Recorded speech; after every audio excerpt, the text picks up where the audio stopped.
My daughter was quite troubled in her 20s and 30s. And in her 30s, she had a series of homelessness. She had some abuse of substances, mostly alcohol and marijuana. I went from seeing her sometimes to not sometimes, fully believed that one day she'd come home, or one day I'd get a knock on the door and it would be the end of her, because she was living a very risky, vulnerable lifestyle. She knocked on the door one day and she was pregnant. She didn't tell me she was pregnant, but I knew she was.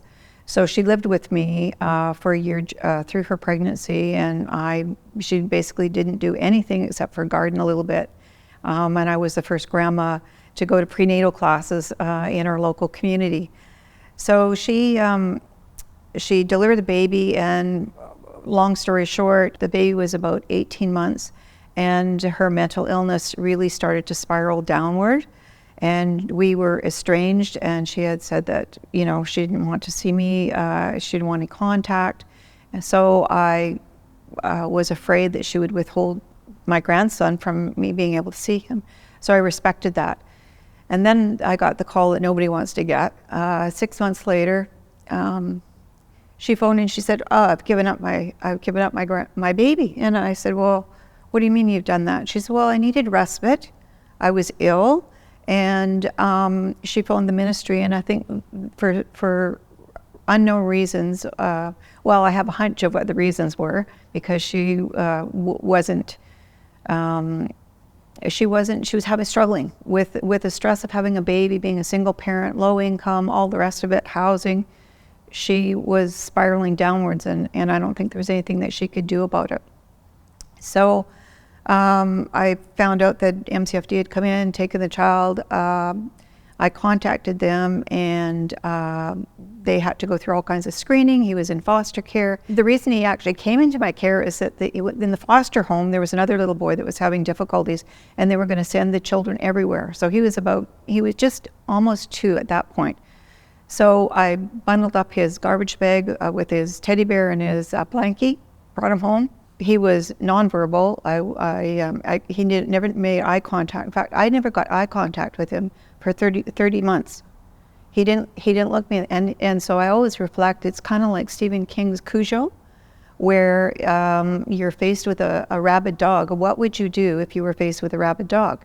You would make yourself small, you would hide in tiny little places, and you would try to be invisible. And that's what he was like. He was nonverbal. I showed him a picture book. He knew six words in the book, you know, bowl, spoon, carrot, dog.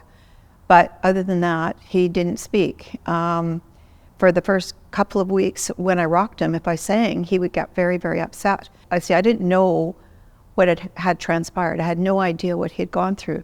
So all I did was hum and rock him, and the humming seemed to soothe him. And I couldn't comfort him. There's no way a normal person you could talk with them or comfort them or hug them or whatever. He would withdraw into little tiny places. And all I would say to him is, I'm not going anywhere. I'm going to be here right in, maybe in the kitchen. I'm going to be here in the kitchen. And when you're ready to come out, I'll be waiting for you. MCFD were not particularly supportive.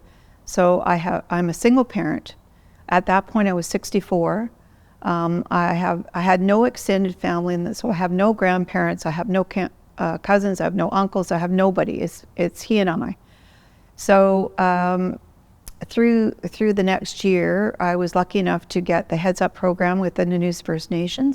I got between 4 and 5 hours sleep that very first year, a night, that was it. And I call myself the clubhouse, because at that point I had an elderly mother who lived on her own in a different community. I have a mentally ill daughter who I'm trying to support, and I have my traumatized 2-year-old grandson. So all of those things, I feel like I'm the center of the universe. They're all revolving around me, and I'm trying to provide support to all of them. The ministry did say to me I was too old.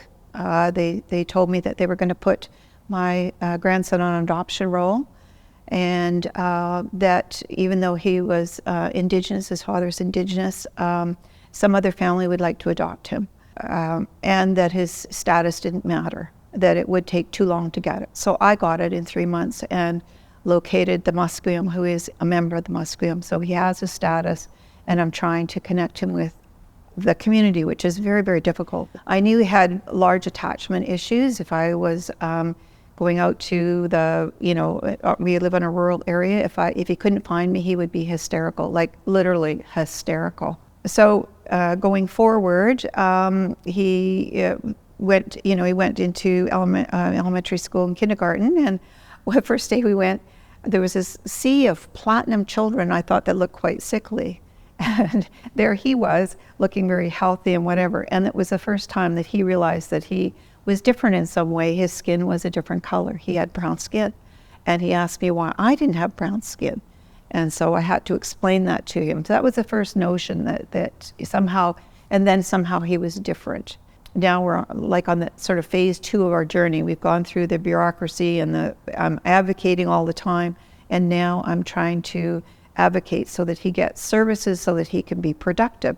He is our next generation, right? I mean, he is societal. So do you want him in the jail, or do you want him to be a productive member of society? And basically, I was told I had to put together a business case. Now I'm a single parent. I'm now 73. My health is going down somewhat, but I'm a pretty active, determined person. So I will. I'm Freedom 81 is what I'm striving for right now. That's when my grandson will be 19. I had no training going into it.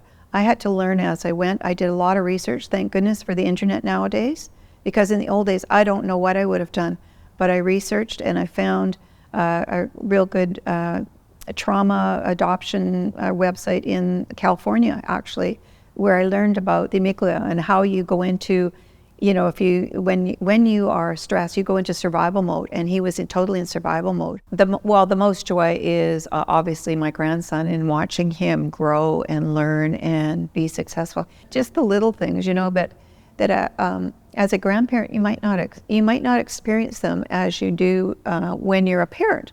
So it's all those milestones of first day of kindergarten, his little handprint that he made in the art class, his trumpet blowing.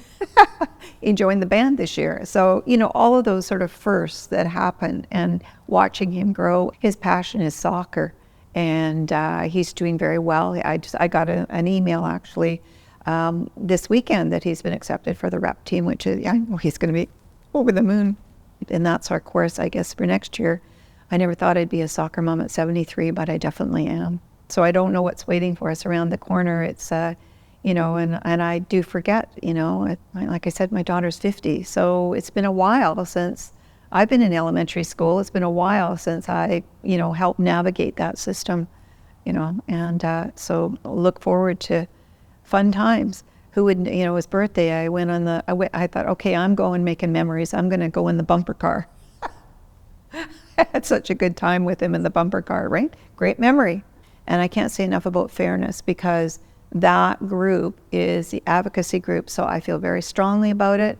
I'm committed to that group. I do some of the communications. I'm involved with the strategic plan and going forward, and I will continue to fight for the fairness for all children. Right.